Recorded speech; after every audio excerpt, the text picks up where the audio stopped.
안녕하세요. 김영훈입니다. 오늘부터 이제 자료 해석 기본 강의를 시작할 텐데, 일단 여러분들이 입문 강의에서 여러 가지 기초적인 것을 배웠죠. 이제 우리가 제목, 단위, 각주를 토대로 이 자료의 구조를 파악하는 방법과, 그리고 이제 우리가 이 기본 강의에서 본격적으로 시작할 이 분수 비교와 분수 비교와 곱셈 비교도 이제 대략적으로 봤는데, 일단 기본 강의에 앞서서 올해 출제 경향을 좀 말씀드리면 2022년도 5급 공채 문제는 조금 난이도가 극과 극이었다라고 판단할 수가 있을 것 같아요. 그래서 30번 전까지는 그래도 여러분들이 좀 수월하게 문제를 푸셨을 텐데 31번 이후, 즉 30번대 문제부터는 다소 이제 계산과 여러분들의 분석, 이제 해석할 시간이 많이 필요한 문제였다라는 측면에서 제 생각에는 뭐 계산이 필요하다라는 느낌보다 여러분들이 이제 기본 강의 시작할 때 배우는 이 분수 비교 그리고 곱셈 비교 파트를 조금 더 신경 써서 기본기를 좀 더 다져야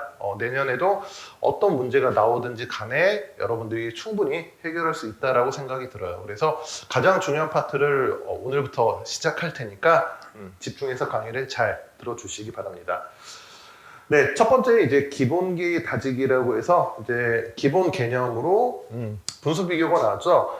분수 비교는 이제 여러 가지 방법이 있는데 일단은 이제 자료 해석 영역에서 가장 많이 사용하는 접근법이죠. 그래서 일반적인 증가율이나 또는 비율, 비중 이런 것을 물어볼 때도 분수 비교를 쓰지만 특히 표현상 A당 B 또는 A 대비 B 등의 이런 비율을 묻는 경우 이제 주로 우리가 분수 비교를 하게 되고 그 다음에 이제 증가율, 감소율을 물어볼 때도 당연히 우리가 이 분수 비교를 활용해야겠죠. 그래서 기본적으로 이걸 여러분들이 자유자재로 확실하게 할 수 있어야 된다는 것인데 이제 여러분들이 조금 오해할 소지가 있어서 미리 말씀드리지만 우리가 이제 예전에 중고등학교 때 배웠던 수학 같은 경우는 최종적인 값을 도출해가지고 그걸 가지고 우리가 판단을 하는데 반해 이 자료 해석에서는 최종값 도출 이전에 시계 과정으로 분모와 분자의 관계를 파악하여 대소 비교를 한다라는 점이죠. 그래서 분수를 구성하는 이 분모와 분자의 관계가 중요하다라고 보시면 되겠습니다. 네, 그래서 한번 전체적으로 정리하면서 설명을 드려보도록 할게요. 먼저 다음과 같은 두 분수식을 비교해 볼게요. 일단 일반형으로 제가 B분의 A, D분의 C라고 썼어요. 먼저 여러분들이 분수 비교할 때 이제 나중에 분수 비교가 익숙해지면 막 증가율이나 이제 차이값 비교를 먼저 하려 든단 말이에요. 근데 그것보다도 일단 먼저 가장 선행적으로 해야 될 게 뭐냐면 분모와 분자의 대소 비교라는 것을 해줘야 돼요.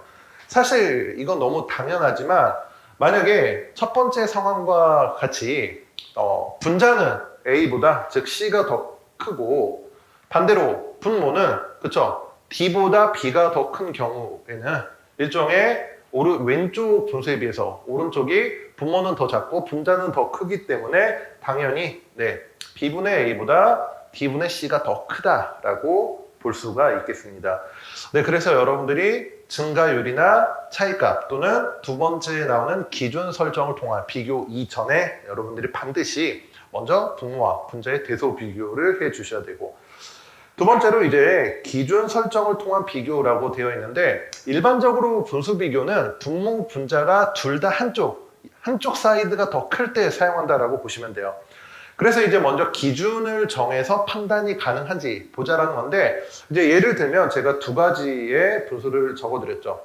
274분의 29와 324분의 31 둘을 비교할 때 분자는 역시 29보다 31이 더 크고 분모도 274보다 324가 더 크죠. 이런 경우에 먼저 좌측에 있는 274분의 29라는 것은 이거는 여러분들이 눈으로 보더라도 10%를 넘네.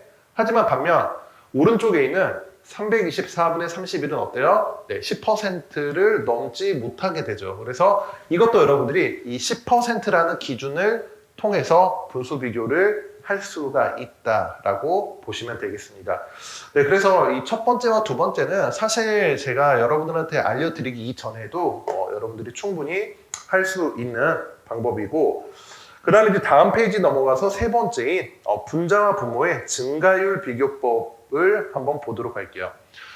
사실 어떻게 보면 이 증가율 비교법이 가장 많이 사용하는 방법이라고 보시면 되겠습니다. 네, 그래서 여러분들이 이거를 좀 주의 깊게 알아두셔야 되는데 두 가지 상황을 제가 정리해 드렸죠. 이제 화살표보다 두 줄 화살표가 증가율이 더 크다라고 이해하시면 돼요. 그래서 일단 이제 원론적인 걸 말씀드리면 만약에 BD, 즉 분모 간의 증가율보다 AC, 분자 간의 증가율이 더 크다면 네, 왼쪽에 있는 B분의 A를 기준으로 D분의 C가 더 커졌다라고 이해하시면 되겠습니다.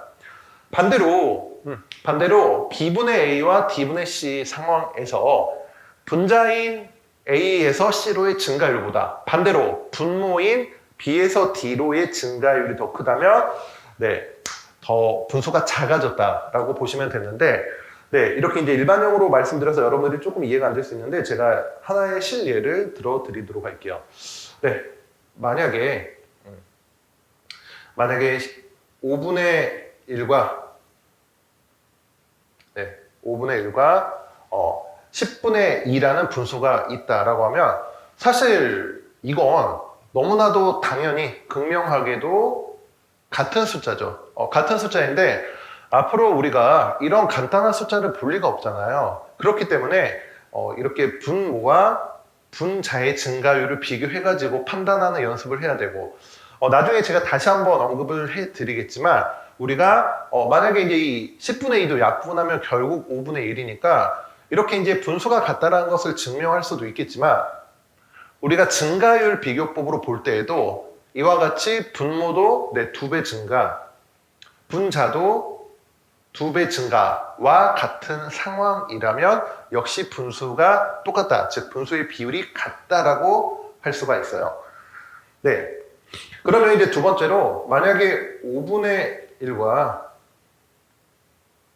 10분의 3이라는 비율이 존재한다면 사실 이렇게 간단하면 여러분들이 이거는 5분의 1이니까 네, 20%, 10분의 3은 30%이다라고 직관적으로 판단할 수도 있겠지만 우리가 이 분모와 분자의 증가율을 토대로 판단해 보면 분모는 어때요? 네, 분모는 2배 증가한 반면 분자는 3배 증가했기 때문에 우리가 네, 첫 번째 상황과 같이 분모보다 분자의 증가율이 더 커졌다라는 거죠. 그래서 이런 경우라면 오른쪽에 있는 수치가 더 큰데 반면 네, 똑같은 숫자를 써보도록 할게요. 5분의 1과 네, 이번에는 20분의 3, 네, 20분의 2만 할게요. 20분의 2라는 숫자를 쓰면 이때는 어때요? 이때는 분자는 2배인 반면 분모는 네, 무려 4배로 분자보다 분모의 증가율이 더 큰 네, 이 두 번째 상황이죠. 그래서 숫자가 더 작아졌다라고 여러분들이 판단하면 되겠습니다. 네, 그래서 사실 이 원리 자체는 굉장히 간단하지만 이걸 여러분들 것으로 스스로 체화해서 연습하는 데 시간이 필요하니까 조금 더 인내심을 가지고 여러분들이 많은 기출 문제를 풀면서 적응을 좀 더 하는 시간이 필요하다 정도로 보시면 되겠습니다.